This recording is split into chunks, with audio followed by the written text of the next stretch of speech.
Peak District, the perfect escape into nature to clear your mind from the hustle and bustle of city life, with over 1,400 square kilometers of gorgeous countryside, hiking routes, waterfalls, hidden villages and panoramic views found on every turn, appealing to every type of adventurer.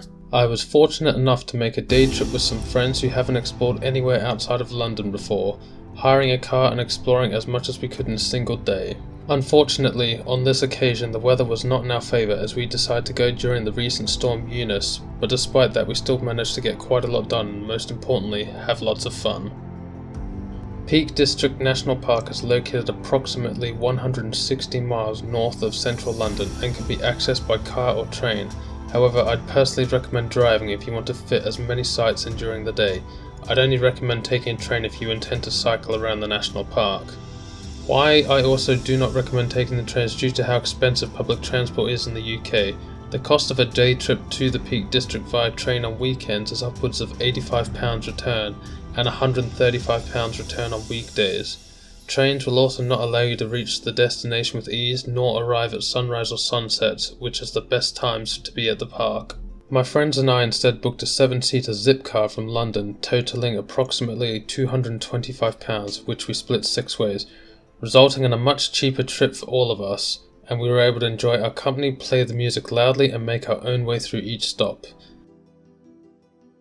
Starting our journey, we left London at roughly 3 AM in the morning, hitting the M1 to Mam Tor, where sunrises are spectacular atop this 550 metre hill looking over the entire surrounding countryside.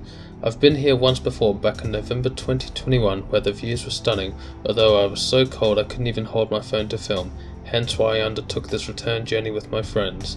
Unfortunately, the weather this time around was not on our side due to the storm and we did not get to see the sunrise clearly, but it was still well worth the visit. We spent about an hour waiting for the sunrise before it suddenly started snowing with heavy hailstones, which hurt quite a bit, along with 70-mile-an-hour winds atop the hill, so we had to quickly abandon the area and head back down to the car. Parking at Mam Tor is free.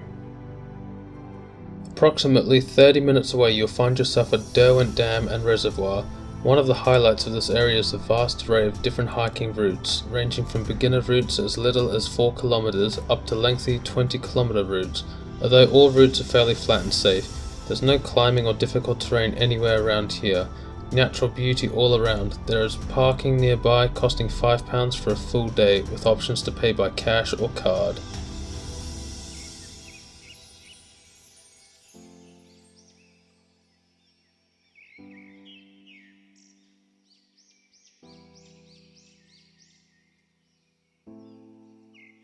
Peak District is the type of day trip where I'd suggest packing your own food. There's barely anything that we could see that served food, and any pubs we passed were all closed. Weather-wise, summer, autumn, spring are ideal times to visit, although prepare to get muddy if you end up going on a rainy day.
Heading west towards Manchester, we reached Kinder Reservoir with the hopes of seeing the widely popular Kinder Downfall, Mermaid's Pool and Kinder Low Trig Point. However, due to the weather it was just not possible to traverse any further than the reservoir itself. We spoke to other hikers returning from those locations who were covered in mud and strongly suggested we didn't go any further due to the conditions.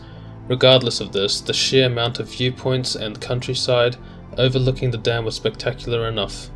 Parking in this area was horrible though. The only place to park is far down the road and only accepts coins. Who uses cash these days?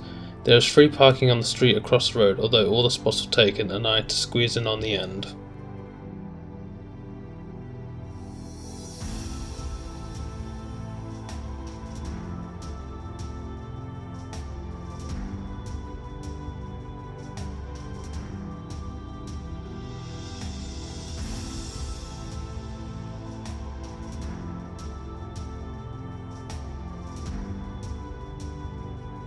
And that's everything I was able to cover during our day trip. Please keep in mind it's not possible to complete the entirety of the Peak District in a single day. However, you're able to make a full day just enjoying yourself and experiencing a part of the UK which is nothing like the urban streets or royal parks of London. There's no doubt in my mind that I'll be back there again sometime soon to explore even more areas, and I'll be sure to make an updated video then. I hope this video was helpful and gave you some insights on what you can do within a day in the Peak District National Park. If you have any questions or feedback about this video, please do leave it in the comments and I'll try to get back to you as soon as possible. I've also listed a few additional links in the description which may be of benefit to you if you're planning a trip here. If you liked the video, please hit the like button and consider subscribing. It truly does help out with the channel and I'd highly appreciate it. Special thanks to my friends Anjan, Anjana, Aishma, Bibek and Isha for joining me on this trip and helping to bring it to life. They also undertake regular adventures, so if you're interested in following them, links to their Instagrams are on screen and in the description below. I also use Instagram a lot to share photos from my travels, so I'll leave a link to mine in the description below as well. Thank you for watching and I'll see you in the next one.